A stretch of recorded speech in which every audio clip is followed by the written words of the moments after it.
Welcome back to LexTalks, Legal Topics Simplified. Today we're gonna dive deep into something that's Yeah, really important for your future legal careers. absolutely. Mediation. Yeah, it's fascinating how much emphasis is being placed on mediation these days. Yeah. It's not just an alternative anymore. Right. It's becoming a central Yeah. part of the legal landscape in India. And we're gonna break down everything you need to know about it. Yeah.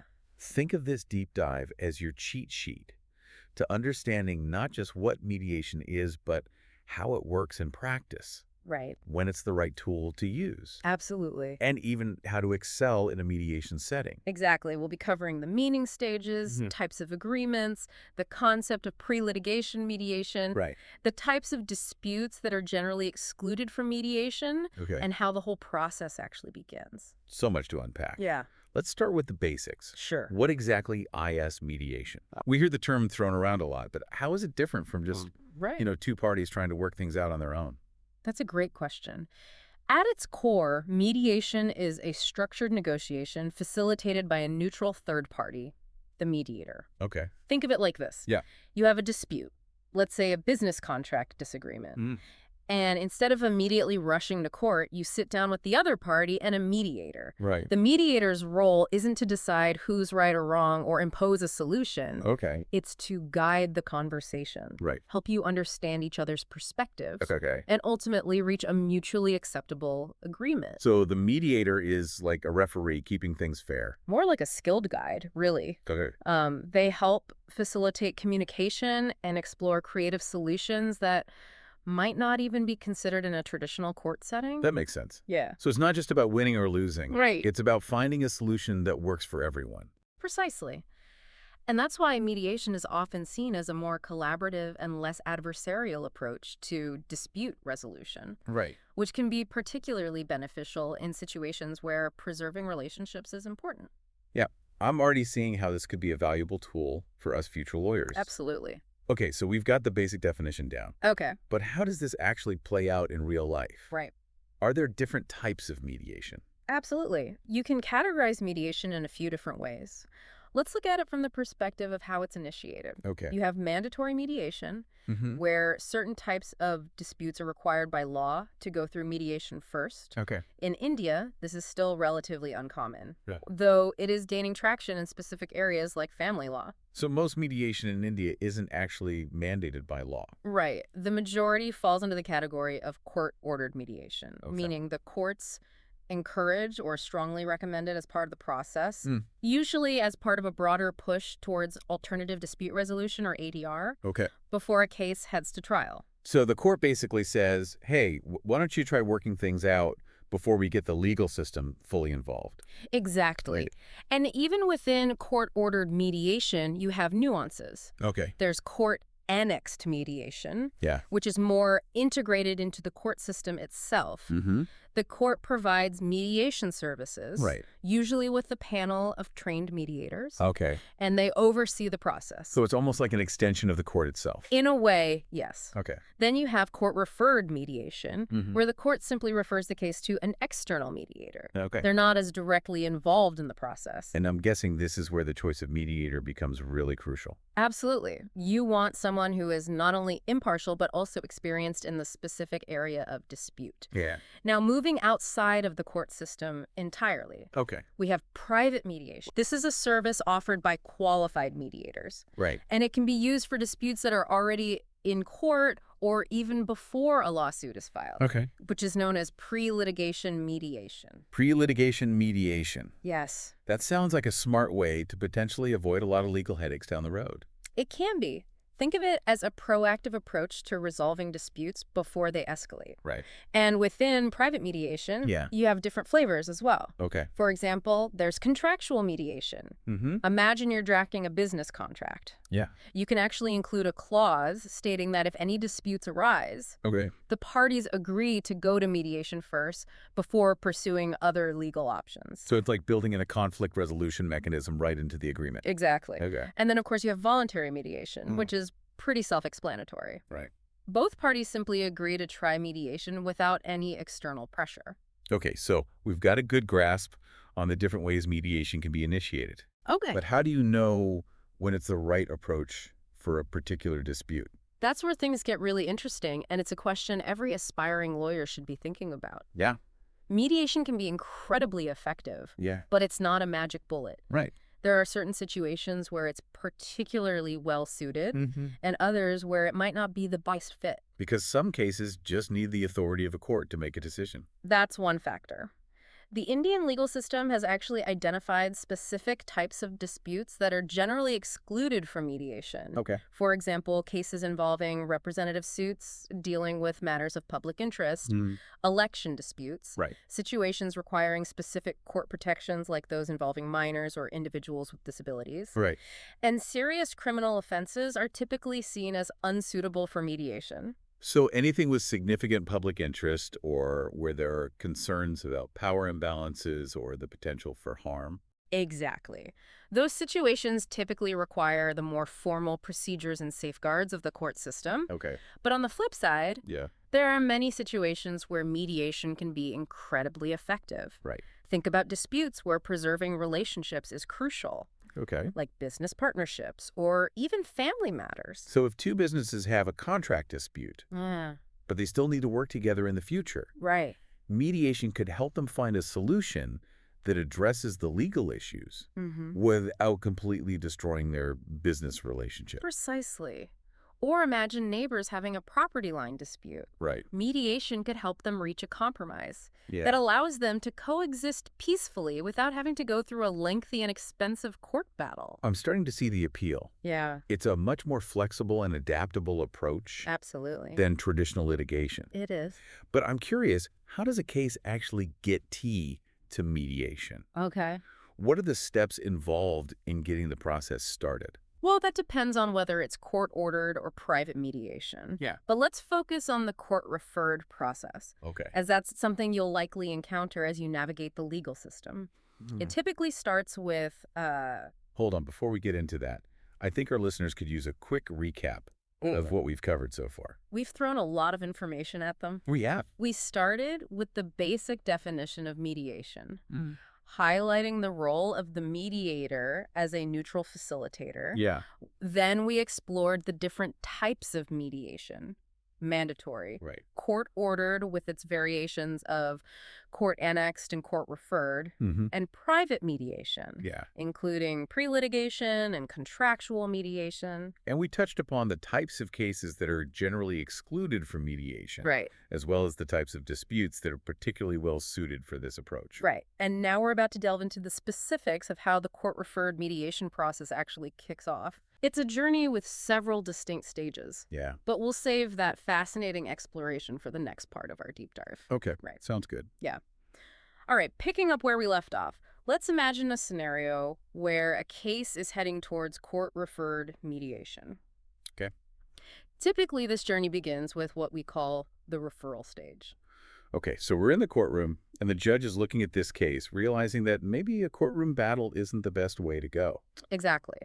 The judge assesses the case, and if they believe mediation could be a viable path to resolution, Yeah. they'll encourage the parties to give it a shot. Yep. It's not a forceful mandate, Right. but a nudge towards a potentially more amicable solution. So it's like the judge is saying, hey, before we go full-blown legal showdown, why not see if you can work things out with a little help? That's a great way to put it. Yeah. The judge then issues a referral order, which acts as a roadmap for the mediation process. Okay. This order outlines key details like the parties involved, Okay. the appointed mediator, the timeline for mediation, Okay. and the venue for the sessions. So it's like a legal memo setting the stage for this alternative road to resolution. Precisely. And this referral order carries weight. Okay. It signals the court's endorsement of mediation and sets the tone for a more collaborative approach. Okay, so the referral order is issued, and now the two parties know they're heading into mediation. Right. What happens next? Yeah. Do they just show up and start hashing things out? Not quite.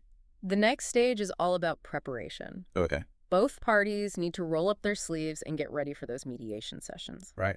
This is where your legal skills as future lawyers will truly shine. Sounds intense. What kind of preparation are we talking about? Is it like cramming for a law school exam? It has a similar intensity, but with a different focus. Okay. Imagine gearing up for a negotiation, but knowing that a mutually beneficial outcome is within reach. Mm. Each party gathers all relevant information, documents, evidence, Yeah. anything that strengthens their position. So you're building your case just like you would for a trial. Yes, but with an additional layer of understanding. Okay. You're not just preparing to win. Right. You're preparing to understand the other side's perspective Okay. and identify potential areas of compromise. Right. It's about strategic thinking with an eye towards collaboration. That makes sense. Yeah. You're not just trying to defeat your opponent. You're trying to find the solution that addresses everyone's needs. Precisely. And to facilitate this understanding, Yeah. both parties typically prepare mediation statements. Okay. These statements lay out their side of the story, Mm-hmm. the background of the dispute, their key arguments, Okay. and what they hope to achieve through mediation. Right. It sets the stage for a more focused and productive discussion. So both sides come armed with their evidence, their arguments, and a clear idea of what they want. Right. But what happens when they actually walk into that mediation room? What's the vibe like? The atmosphere is usually less formal than a courtroom, Okay. more conducive to open dialogue. Yeah. There's a structured approach to those discussions, Mm-hmm. typically broken down into 5 main stages: pre-mediation, opening, exploration, negotiation, and agreement. Okay. Think of it like a roadmap guiding the conversation toward a resolution. 5 stages. That sounds pretty involved. Let's break those down. Of course, the pre-mediation stage is all about laying the groundwork. Okay. It involves finalizing the mediator selection, Yeah. confirming the date, time, and venue for the sessions, Right. and ensuring both parties have exchanged their initial information, including those mediation statements we talked about. So it's like setting the table for a productive conversation, making sure everyone has the menu and knows where to sit. A great analogy. And once that table is set, Yeah. we move to the opening stage. Okay. This is where the mediation officially begins. Right. There are introductions and explanation of the mediation process, Mhm. and the mediator typically establishes ground rules for the discussions. Ground rules. What kind of rules are we talking about? Things like ensuring each party gets a chance to speak uninterrupted, But- maintaining a respectful and civil tone, Mm-hmm. and agreeing on confidentiality. What's said in the room stays in the room. Right. These rules create a safe space for open and honest dialogue. That makes sense. You want to create an environment where people feel comfortable sharing their perspectives without fear of judgment. Exactly. And after the ground rules are set, Yeah. each party gets to present their opening statements, Mm-hmm. summarizing their position and what they aim to achieve through mediation. Okay, so the stage is set, the ground rules are laid out, and both sides have presented their cases. Right. What happens next? Do things start heating up? This is where we enter the exploration stage, the Yeah. heart of the mediation process. Yeah. It's all about delving into the details of the dispute, Mhm. understanding each other's perspectives, and most importantly, identifying each party's underlying interests and needs. Interests and needs. Isn't that the same as their legal arguments? It goes deeper than that. Interests are the driving forces behind those legal positions. Mm-hmm. For example, one party might be arguing for a specific financial settlement, Yeah. but their underlying interests could be ensuring financial security for their family Right. or simply feeling like they've been treated fairly. Okay. Understanding those deeper motivations is often the key to unlocking a truly workable solution. So it's about peeling back the layers and getting to the core of what each party truly wants. Yeah. Beyond just winning or losing a legal battle. Precisely. And this is where a skilled mediator truly shines. Okay. They help parties articulate their interests, explore common ground, Yeah. and begin to see the dispute from different angles. This is fascinating. I'm starting to see how mediation can lead to solutions that wouldn't even be possible in a traditional court setting. Right. But once those interests are laid bare, Yes. how do you move towards an actual agreement? That brings us to the negotiation stage. Okay. The mediator facilitates a structured back and forth where parties brainstorm potential solutions Right. and negotiate terms that address everyone's needs. Okay. They might suggest different options, Yeah. help parties evaluate the pros and cons, Right. and encourage creative problem solving. So it's not just about arguing your case. It's about working collaboratively to find a solution that everyone can live with. Exactly. And if this negotiation stage is successful, Yeah. it leads to the final stage, the agreement stage. This is where the handshake happens. Yeah. The contracts are signed, Hopefully. and everyone walks away happy. If the parties reach an agreement, Yeah. They formalize it in a written document Okay. outlining the terms of the settlement. Right. This agreement is signed by all parties, often witnessed by the mediator, Okay. and it might need to be filed with the court to be legally binding. So you're essentially taking a negotiated settlement and turning it into a contract. Yes, and these mediation agreements carry real weight. Okay. They are legally enforceable just like any other contract. However, there are limited grounds on which such an agreement can be challenged in court.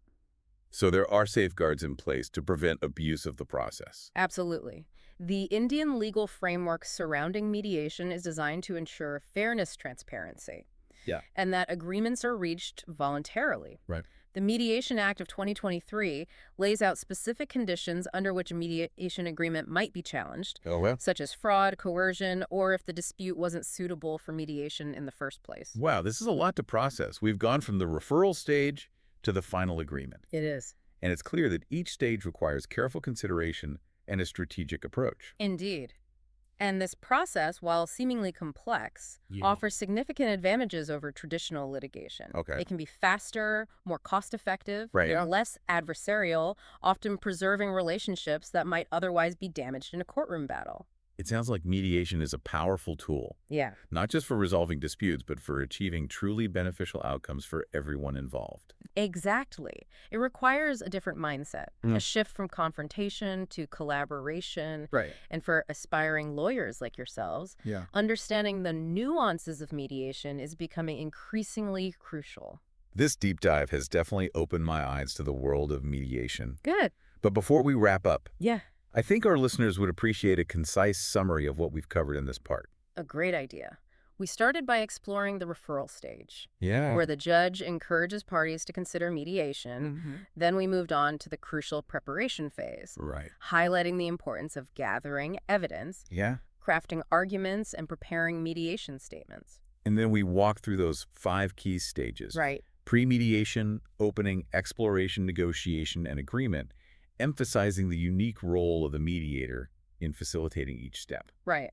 And we wrapped up by discussing the significance of the mediation agreement Yeah. and the legal framework that ensures its enforceability while safeguarding against potential abuse. All this talk of agreements and safeguards has me thinking. Okay. What are some of the specific features of the Mediation Act of 2023 that have shaped the landscape of mediation in India? Yeah. It sounds like a game changer. It is. The Act has introduced some remarkable provisions that have truly elevated the status of mediation. But we'll dive into those fascinating details after a quick... Wait, don't tell me we're taking a break. No break needed. Okay, good. We'll jump right into the highlights of the Mediation Act right now. Okay, let's get into the nitty-gritty of the Mediation Act of 2023. All right. What are some of the key features that make it such a landmark piece of legislation?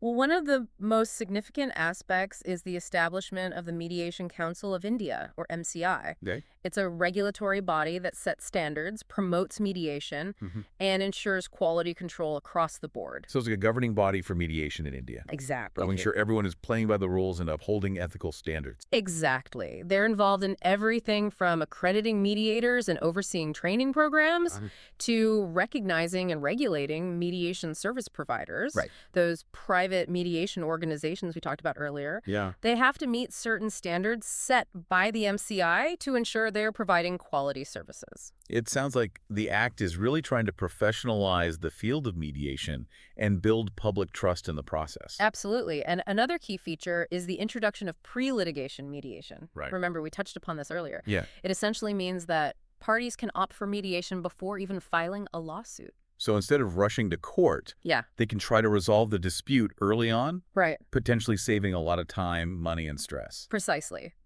The Act encourages this proactive approach by laying out guidelines for how pre-litigation mediation should be conducted. Okay. For instance, it mandates that these sessions must be facilitated by a qualified mediator impaneled by either a court-annexed mediation center, an authority under the Legal Services Authorities Act, Right. or a recognized mediation service provider. So it's not just a casual chat over coffee. Right. There's a structure and a level of expertise involved, even at this early stage. Right. The Act emphasizes the importance of qualified professionals guiding these discussions. Okay. It also underscores the crucial role of confidentiality in mediation. Everything discussed during mediation is strictly private Right. and cannot be used as evidence in any subsequent court proceedings. So it creates a safe space for open and honest dialogue, allowing parties to express their concerns and explore solutions without fear of those conversations being used against them later on. Exactly. The Act reinforces this by strictly prohibiting the recording of mediation sessions, Okay. whether audio or video. Right. This ensures that the focus remains on genuine communication and building trust between the parties. It sounds like the Mediation Act is really shifting the legal landscape in India, Mm. promoting a more collaborative and amicable approach to dispute resolution. As aspiring lawyers, why is it so crucial for us to grasp these nuances of mediation? That's a great question. Firstly, mediation is becoming increasingly prevalent in legal practice. Okay. Clients are recognizing its benefits, Right. and courts are actively encouraging its use. Yeah. As lawyers, you'll likely be advising clients on whether mediation is a suitable option for their situation and representing them in mediation sessions. So we need to be equipped with the knowledge and skills to guide our clients through this process effectively. Absolutely. Understanding the different stages of mediation, the Mm. role of the mediator, the legal framework surrounding it, Right. and the strategies for successful negotiation will be invaluable in your legal careers. Yeah. Furthermore, mediation skills are transferable to various areas of law, from Right. contract negotiations to family disputes. It's not just about resolving conflicts. Right. It's about building consensus, understanding perspectives, and finding creative solutions. Exactly. These are skills that will benefit us in any legal setting. Precisely. The ability to effectively communicate, listen actively, and facilitate constructive dialogue are skills that will set you apart as a lawyer. That's a good point. So as you continue your legal journey, remember that mediation is not just an alternative dispute resolution method. Mm. It's a valuable tool for achieving positive outcomes for your clients and promoting a more collaborative and efficient legal system.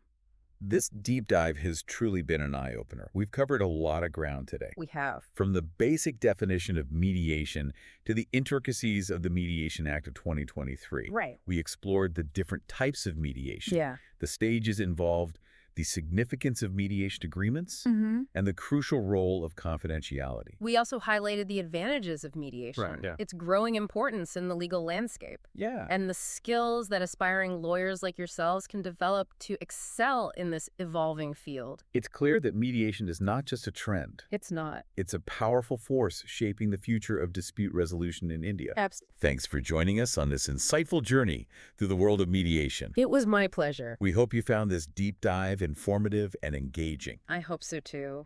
And as you embark on your legal careers, Yeah. remember the lessons we've discussed today? Okay. Approach conflict with an open mind, Yes. seek collaborative solutions, and embrace the transformative power of mediation. Absolutely. Thanks for tuning in to LexTalks. Subscribe for more episodes.